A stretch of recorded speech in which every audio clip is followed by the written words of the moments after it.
Hi friends, Assalamu alaikum. ഇന്ന് ഞാൻ വന്നിട്ടുള്ളത് പൈനാപ്പിൾ കേക്കിന്റെ റെസിപ്പി ആയിട്ടാണ്. ക്രീം ഒന്നും ഇല്ലാതെ നല്ല ടേസ്റ്റിൽ കഴിക്കാൻ പറ്റിയ ഒരു കേക്കാണ്. ഇത് ഞാൻ ഫ്രൈങ് പാനിലാണ് ചെയ്തിട്ടുള്ളത്. നല്ല സോഫ്റ്റ് ആയിട്ടുള്ള കേക്കാണ്. അതുപോലെ ഈ ഒരു കേക്കിലേക്ക് ബീറ്ററിന്റെ ഒന്നും ആവശ്യമില്ല. മിക്സിയുടെ ജാറിലാണ് മുട്ടയൊക്കെ അടിച്ചെടുത്തിട്ടുള്ളത്. വളരെ ടേസ്റ്റി ആയിട്ട് നല്ല സ്പോഞ്ച് പോലുള്ള കേക്കാണ്. അപ്പോൾ ഈസി ആയിട്ട് ഇത് എങ്ങനെയാണ് ചെയ്യുന്നതെന്ന് നോക്കാം. അപ്പോൾ ആദ്യമായിട്ട് ആരെങ്കിലും വന്നിട്ടുണ്ടെങ്കിൽ അതുപോലെ ഹംലൂസ് കിച്ചൺ സബ്സ്ക്രൈബ് ചെയ്യാതെ കാണുന്നവർ ആരെങ്കിലും ഉണ്ടെങ്കിൽ ഒന്ന് സബ്സ്ക്രൈബ് ചെയ്തേക്കണേ. എന്നിട്ട് ബെല്ലൈക്കൺ പ്രസ് ചെയ്ത് ഓൾ എന്നുള്ള ഓപ്ഷൻ സെലക്ട് ചെയ്യുക. അപ്പോൾ ഞാൻ പുതിയതായിട്ടൊക്കെ വീഡിയോസ് ഇടുമ്പോൾ നിങ്ങൾക്ക് നോട്ടിഫിക്കേഷൻ കിട്ടുന്നതാണ്. അപ്പോൾ ഈ കേക്ക് എങ്ങനെയാണ് ചെയ്യുന്നതെന്ന് നോക്കിയാലോ. ഇതിനായിട്ട് ഒരു നോൺ സ്റ്റിക്കിൻ്റെ ഫ്രൈങ് പാൻ എടുത്തിട്ടുണ്ട്. ഇതിലേക്ക് കുറച്ച് ഓയിലൊന്ന് ഒഴിച്ചിട്ട് നന്നായിട്ട് എല്ലായിടും ഒന്ന് ബ്രഷ് ചെയ്ത് കൊടുക്കാം. ഈ കേക്ക് ഇതിലേക്ക് ഒട്ടിപ്പിടിക്കാതിരിക്കാനാണ്. ഒരുപാട് ഓയിൽ ഒഴിക്കരുത്, അങ്ങനെ ആകുമ്പോൾ കേക്ക് മൊരിഞ്ഞു പോകും. അതുകൊണ്ട് കുറച്ച് ഓയിൽ മാത്രം ഒഴിച്ചിട്ട് നന്നായിട്ട് എല്ലായിടത്തും ഒന്ന് സ്പ്രെഡ് ചെയ്ത് കൊടുത്തിട്ടുണ്ട്. ഇനി ഇതിൻ്റെ മുകളിലേക്ക് പൈനാപ്പിൾ ഒന്ന് നിരത്തി വെച്ച് കൊടുത്തിട്ടുണ്ട്. ഒരു പാത്രം അടുപ്പത്ത് വെച്ചിട്ട് അതിലേക്ക് ഒരു 1/4 കപ്പ് നമ്മൾ സാധാരണ പഞ്ചസാര ചേർത്തിട്ടുണ്ട്. ഇതിലേക്ക് ഇനി ഒരു 1/4 കപ്പ് കൂടി ബ്രൗൺ ഷുഗർ ചേർക്കുന്നുണ്ട്. നല്ല ഡാർക്ക് കളറിലുള്ളതാണ് ചേർത്തിട്ടുള്ളത്. അപ്പോൾ നിങ്ങളുടെ അടുത്ത് ഈ ഒരു ഷുഗർ ഇല്ലെങ്കിൽ അതിന് പകരവും പഞ്ചസാര ചേർത്ത് കൊടുക്കുക. 1 ടേബിൾ സ്പൂൺ ബട്ടർ കൂടെ ചേർത്തിട്ട് ഇതൊന്ന് ക്യാരമൽ ചെയ്തെടുക്കാൻ വേണ്ടിയിട്ടാണ്. അപ്പോൾ ഈ ഡാർക്ക് ബ്രൗൺ ഷുഗർ ചേർക്കുമ്പോൾ നല്ലൊരു കളർ ഉണ്ടാവും. കേക്കിൻ്റെ താഴ്ഭാഗത്ത് നല്ലൊരു കളറായിരിക്കും. അപ്പോൾ ഇത്രയും കളർ വേണ്ടെങ്കിൽ നിങ്ങൾ സാധാ പഞ്ചസാര യൂസ് ചെയ്താൽ മതി. 1/2 കപ്പ് നന്നായിട്ട് ക്യാരമൽ ചെയ്തിട്ട് ആ പൈനാപ്പിളിൻ്റെ മുകളിലേക്ക് ഒഴിച്ചു കൊടുത്തിട്ടുണ്ട്.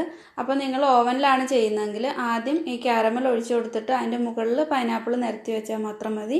ഇത് ഒരുപാട് അങ്ങ് കരിഞ്ഞു പോകാതിരിക്കാൻ വേണ്ടിയിട്ടാണ് ഇങ്ങനെ ചെയ്യുന്നത്. ഇങ്ങനെ ചെയ്യുമ്പോൾ നമ്മൾ പൈനാപ്പിൾ കേക്ക് ചെയ്ത് വരുമ്പോൾ മുകളിലേക്ക് ഈ ഒരു ക്യാരമലൊക്കെ ഒന്ന് മിക്സ് ആവാനുള്ള ചാൻസ് ഉണ്ട്, ഈ പൈനാപ്പിളിൻ്റെ ജ്യൂസൊക്കെ സ്പ്രെഡായിട്ട്.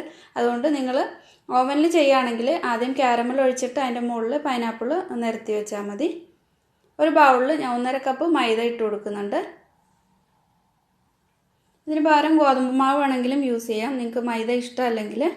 അതിലേക്ക് 1/2 ടീസ്പൂൺ ബേക്കിംഗ് പൗഡറാണ് ചേർക്കുന്നത്. ഒരു 2 നുള്ളു ഉപ്പും കൂടെ ചേർക്കാം.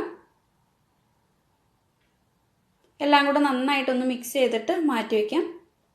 നല്ലപോലെ തന്നെ മിക്സ് ചെയ്ത് കൊടുക്കണം. ഇതിലേക്ക് ബേക്കിംഗ് പൗഡറൊക്കെ എല്ലായിടത്തും എത്താൻ വേണ്ടിയിട്ട് നന്നായിട്ട് മിക്സ് ചെയ്ത് കൊടുക്കണം. ഒരു മിക്സിയുടെ ജാർ എടുത്തിട്ടുണ്ട്. ഇതിലേക്ക് ഇനി മുട്ട ചേർത്ത് കൊടുക്കാം. അപ്പോൾ നല്ല വലിപ്പമുള്ള 2 മുട്ടയാണ് ചേർത്ത് കൊടുക്കുന്നത്. നിങ്ങളുടെ അടുത്ത് ചെറിയ മുട്ടയാണുള്ളതെങ്കിൽ ഒരു 3 മുട്ടയൊക്കെ എടുക്കണം. ഇതിലേക്ക് ഇനി എസൻസിനായിട്ട് ഞാൻ പൈനാപ്പിൾ എസൻസ് ആണ് യൂസ് ചെയ്യുന്നത്. നിങ്ങൾക്ക് പൈനാപ്പിൾ എസൻസ് ഇല്ലെങ്കിൽ വാനില എസൻസ് വേണമെങ്കിൽ ഉപയോഗിക്കാം. 1 ടീസ്പൂണോളം ഒഴിച്ചിട്ടുണ്ട്. ഇത് നന്നായിട്ടൊന്ന് അടിച്ചെടുക്കാം. ഇപ്പോൾ മുട്ടയൊക്കെ നന്നായിട്ട് അടിച്ചെടുത്തിട്ടുണ്ട്. ഇതിലേക്ക് ഇനി പഞ്ചസാര പൊടിച്ചത് ഒരു 1/4 കപ്പ് എടുത്തിട്ടുണ്ട്. ഒരു 1/2 കപ്പ് പഞ്ചസാര പൊടിച്ചിട്ട് എടുത്താൽ മതി. അപ്പോൾ 1/4 കപ്പോളം പഞ്ചസാര ഉണ്ടാവും. നന്നായിട്ട് ഒന്നുകൂടെ അടിച്ചെടുക്കാം. അപ്പോൾ നല്ല പോലെ ഒന്ന് അടിച്ചെടുത്തിട്ടുണ്ട്. നല്ല ക്രീമി ആയിട്ട് വന്നിട്ടുണ്ട്. ഇനി ഇതിലേക്ക് ഒരു 1/4 കപ്പ് ഓയിൽ കൂടെ ചേർത്തിട്ട് അടിച്ചെടുക്കാം.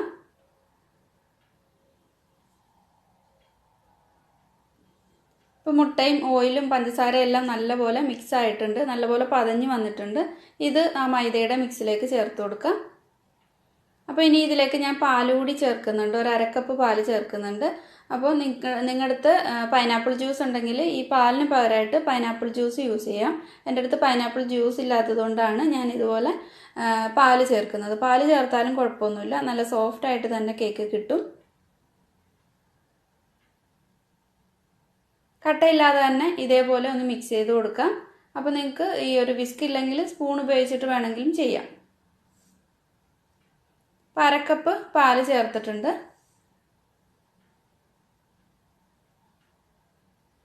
തണുപ്പില്ലാതെ വേണം പാല് ചേർക്കാനായിട്ട്.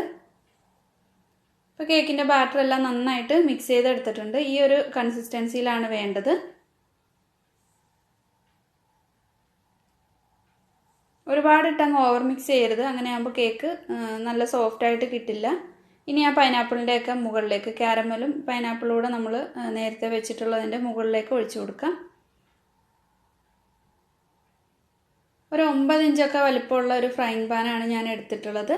നിങ്ങൾക്കിതല്ലാതെ സോസ് പാനിൽ ചെയ്യാം, അല്ലെങ്കിൽ ഓവനിൽ ഒരു 8 ഇഞ്ചിൻ്റെ കേക്ക് ടിന്നിൽ ചെയ്തെടുക്കാൻ പറ്റും.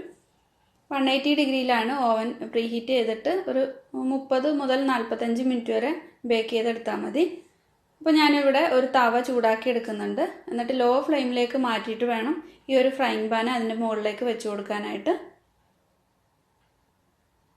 ഇനി ഇത് നന്നായിട്ട് ഒന്ന് അടച്ച് വെച്ചിട്ട് കുക്ക് ചെയ്തെടുക്കാം. അപ്പോൾ ഒന്ന് ടാപ്പ് ചെയ്ത് കൊടുക്കണം എയർ ബബിൾസ് ഒക്കെ പുറത്ത് പോകാനായിട്ട്.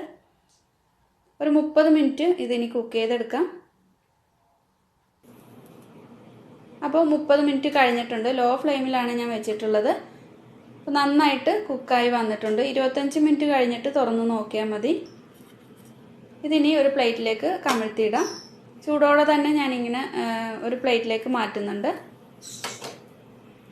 ഈ ഒരു നല്ലൊരു ബ്രൗൺ കളർ വന്നിട്ടുള്ളത് നമ്മൾ ബ്രൗൺ ഷുഗർ യൂസ് ചെയ്തതുകൊണ്ടാണ്. അപ്പോൾ നോർമൽ ഷുഗർ യൂസ് ചെയ്താൽ ഇത്രയും നല്ല ഒരു കളർ കിട്ടില്ല. ഒരു ലൈറ്റ് കളറായിരിക്കും കിട്ടുന്നത്.